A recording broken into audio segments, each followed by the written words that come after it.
Thanks, Mel. Thank you very much. Okay, it's been fun. First, I'd like to thank Mel and John for inviting us back again this year. You guys have made Gloria and I feel like family for so long that we always feel like we're coming home when we come to an ADS function. And it's such a pleasure tonight to have the opportunity to talk to people who've accomplished what you have in the past year. You know, making President's Club in any year is really a remarkable feat. But to make it in a year that is probably the worst recession we've had in 80 years is something to be immensely proud of. So you guys should feel so wonderful about everything you've accomplished this year. I can tell you there's only 3 people in the room who worked through the last recession back in '29, and when Ivan Shera and John Mabry and myself, we were talking just this morning about whether or not this one was really as bad as the one we experienced back then. So I think this one might have been just about as bad. But today, what I would like to really talk about is, what I really wanted to talk about was success, and then John took my story today and talked about success for an hour. So I thought, what do I talk about now? But to me, my feeling of success is really what's different among you guys versus all the people who would like very much to be here and they're not here. You see, I think all of you have far better vision than most of the people who are not here. By better vision, I mean that I think every prospect and every customer in the world has a sign that they wear all the time, and most people never read the sign. And if they do, they don't react to it. And I think there's this big sign hanging around everybody's neck that we call on that says, "Make me feel important." And some people don't ever seem to see the sign to begin with, and maybe if they do see it, they don't really understand what it means. And I think the real professionals, which you guys obviously are the people who really understand the universal law of cause and effect. And you know that whatever you do has some effect later on.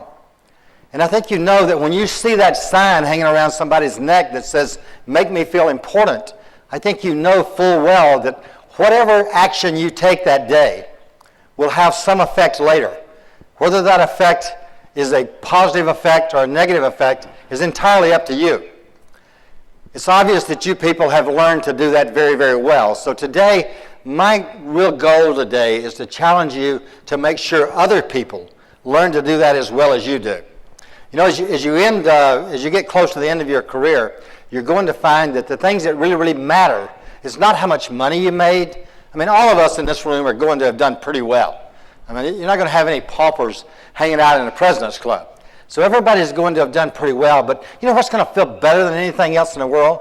I've talked to John about this, I've talked to Ivan about it, I've talked to Mel about it a lot. And we all know that one of the greatest feelings you will ever have is to know that some of the other people became far more successful than they ever imagined they were going to be, and that possibly you had some little piece of making that happen. And that's a really great feeling when you see that happen. So today I would like for everybody to just promise yourself you're going to do one thing. When you go back to the branches that you work from, and there's more people in there who didn't make President's Club than there are who did, unless you're maybe from Huntsville, then you find out that if you reach and grab one of those people and say, "This year we're going to work closely together because next year when I go back to President's Club again, I want you to go with me." And then go tell their significant other that you're going to make sure they get to go. And tell them all about this meeting this week. And probably those people will help you to accomplish that as well. You know, I've had an opportunity, I've been the luckiest guy alive, and I've had an opportunity to talk to people all over the world. And I've found that the winners everywhere all have something in common. They have that thing that we don't know exactly what it is. It's that thing that I say the winners have it, and people always ask me, "What is it?" And I said, I don't know how to explain it, but give me 10 minutes with a person and I can tell you if they have it or not. And that's one of the reasons I've been reasonably successful, is I've surrounded myself with an awful lot of people who have it. What is that? I think it's something deep down inside of you that says, "I refuse to lose." It's kind of like, if you could imagine Mount Cody, he's in the middle of the line. He's probably going to see his national championship team lose a game if he doesn't block that field goal. And he blocks that field goal, and Mel starts to cry. And then a few minutes later, what happens? It comes back again. I would say that Mount Cody has it. Now, fortunately, the officials didn't have it when they saw him take his helmet off and run around out on the field. And I was pretty happy they didn't have as good a vision as you guys have right then. But I think that's the key, is those people who refuse to lose.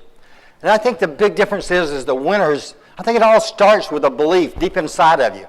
I think it starts with saying, I believe I can win, and now I'm willing to do whatever is necessary within my code of conduct to make sure I make that dream become a reality.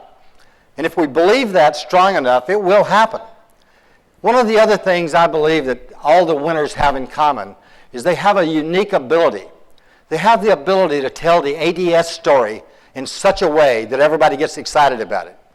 I think the winners in this room can go out to a prospect tomorrow and tell the ADS story, the story of how you get absolute expert installation and the many, many hundreds and thousands of hours that have gone into training all the people to make sure this system does exactly what I told you it would do the day it goes in.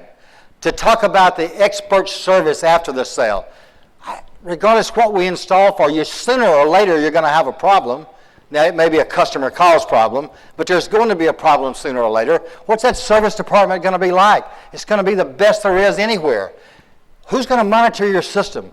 Is it going to be monitored by the best UL-listed central station in America, or is it going to be somebody from maybe some foreign country that's trying to speak English when you talk to them when that call goes in?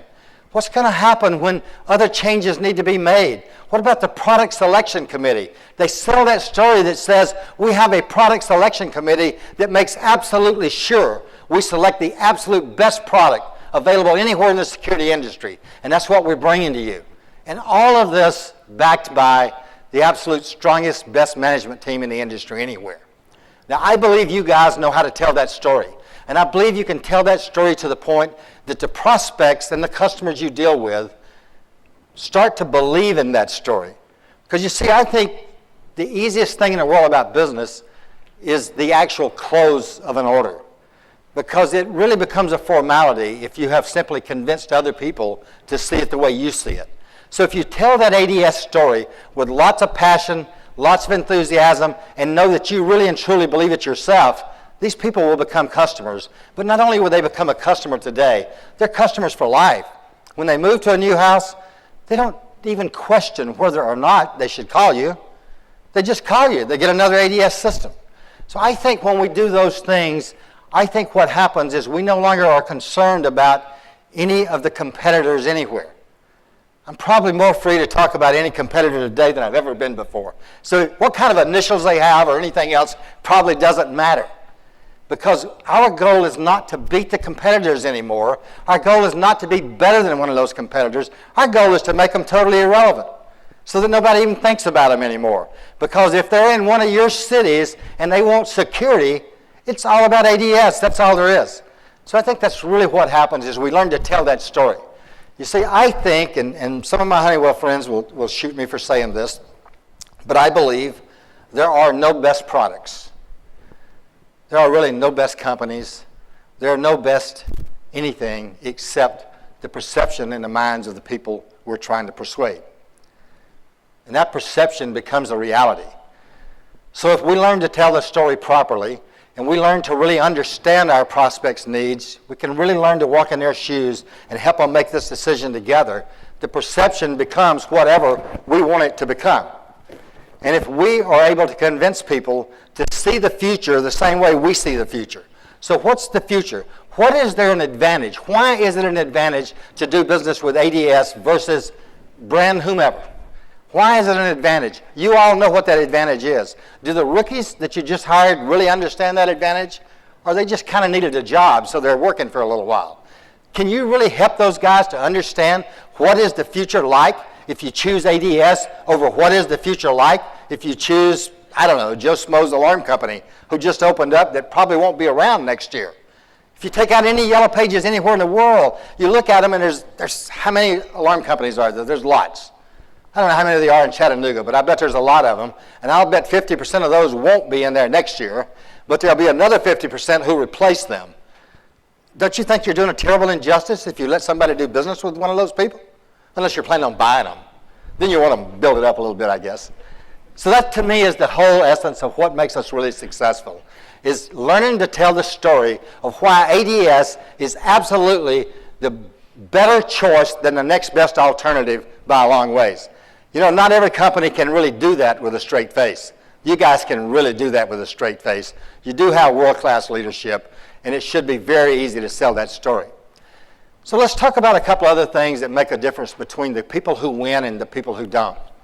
I have a hard time saying winners and losers because I don't ever like to deal with losers, but not everybody can win, so I'd rather just say the people who won and the ones who are going to win next year. I think it all has to do with your personal philosophy. Now, some people will say, well, I don't really have a personal philosophy. I'd say you're dead wrong. It's indisputable whether or not you do have a personal philosophy. You've never really sat down maybe and put on paper what your personal philosophy is, but you do have one. And it's fully operative all the time, and it's working within you, and it totally controls how you see things that happen in the world and how you react to those events that happen in the world. If you think about the different people you know, there are people who would say, the world is a beautiful place. It's filled with beautiful people. I'm the luckiest guy alive. Good things happen to me all the time. Or you might find someone who would say, the world is not a fair place. It's got a lot of bad people in it. They don't really care about me. All they want is what they can get from me. I think Murphy's Law is in full force. If there's any chance it can go bad, it will. Now, obviously, there aren't any people with that philosophy in this room today. But there are a lot of people who would like to be here who have that philosophy, and together, our goal should be to change that somehow, to get them to see it the way the winners see it.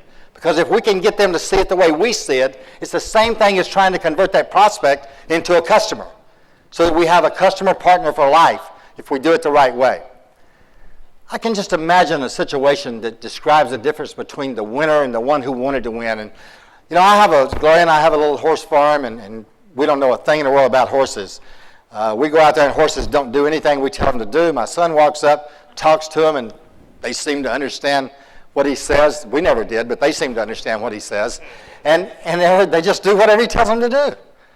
So I can just imagine there's a group of people who didn't win, and they're trying to figure out why they didn't win. And they haven't really got that universal law of cause and effect down. And they're riding in this buggy, and they got these spirited horses. And they don't know how to control the horses, so they're not really sure. They don't know if the horses will turn the buggy over. Maybe they'll run it off a cliff. Maybe they get terrified. He might possibly take them where they want to go.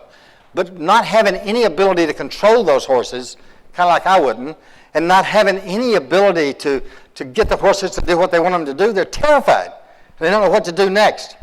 That to me is very much like the young salesperson, the young installation person, the young service person, the young person in our central station, the young person who just came in, and we sort of gave them a day or so of training and said, okay, good luck, go get it.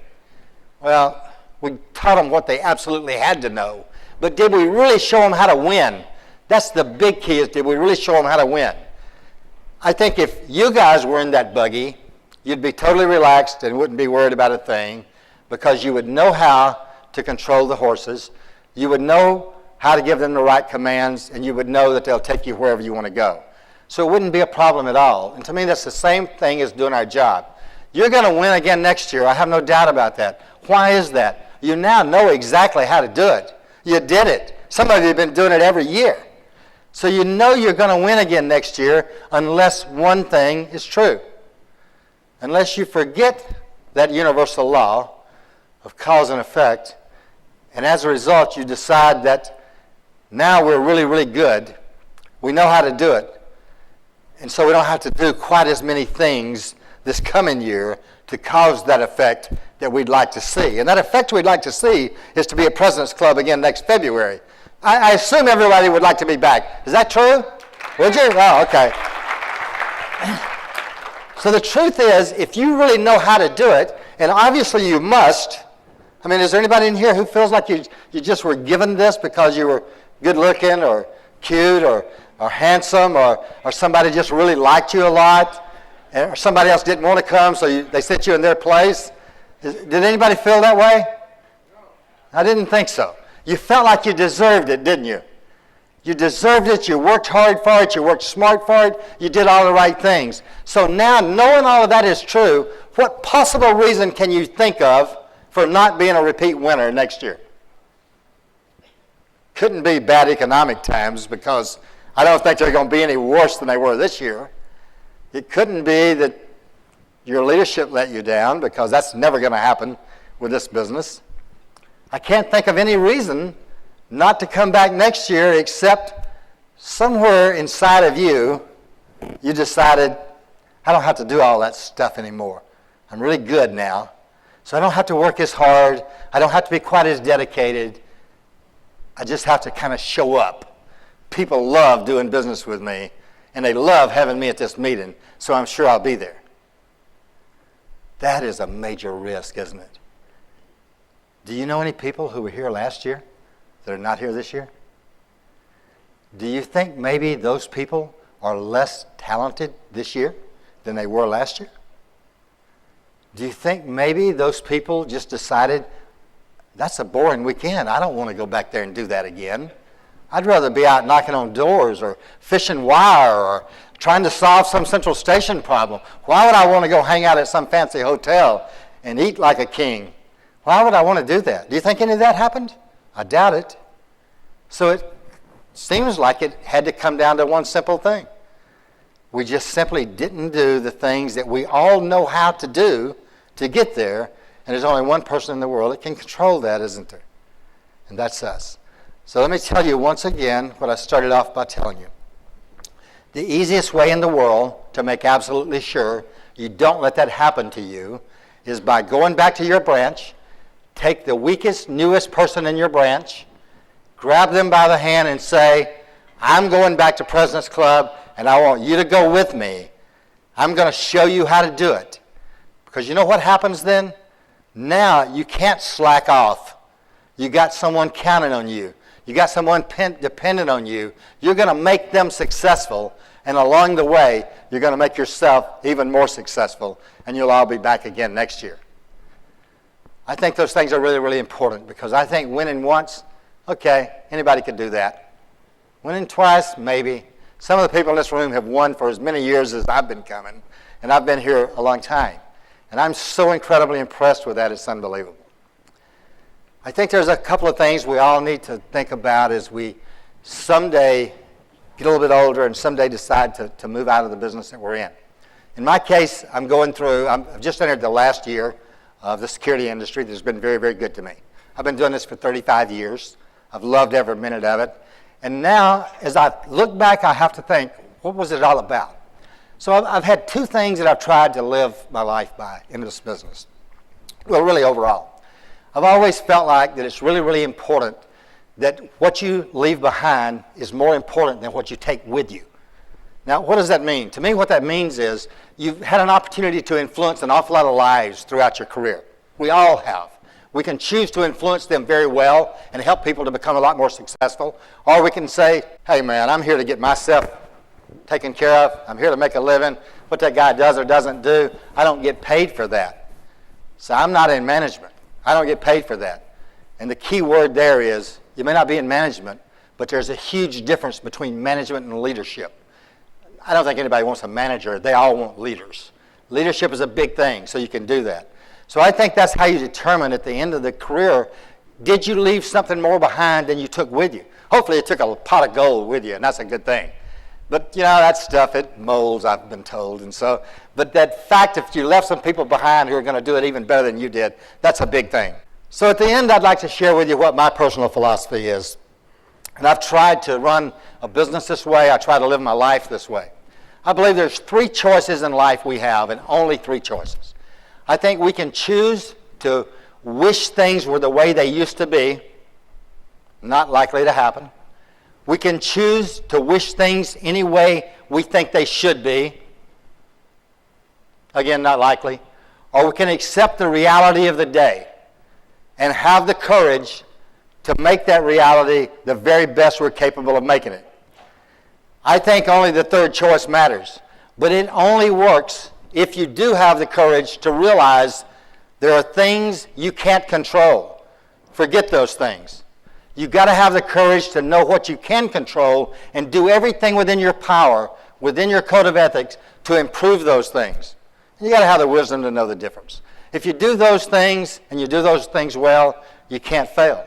Now, earlier today, I was made fully aware of that reality of the day. You see, I was walking, I came out of a restaurant, and I was started down to where the meeting room, and this lady that you all love, Catherine, had this big, huge cart. It was loaded down with stuff. She said, John wants more stuff in that meeting room than I know what to do with. She was straining. I walked over and I said, could I help? And so I started to push it down the hall, and she said, well, it's good. You got to find some way to earn your keep these days. So the reality of the day really hit home when that happened. So in leaving, I would just like to say to you, go out and do those things you know how to do. Keep doing what you did to get you here. But for gosh sakes, go get somebody else. Make that person successful. I promise you, you will never have a better feeling in your life than when you see someone else who didn't have a chance to do it until you took over, walk up on the stage and get an award next year. You're going to feel the best you've ever seen. Just keep selling the ADS story. You're going to be greatly successful. Thank you very much.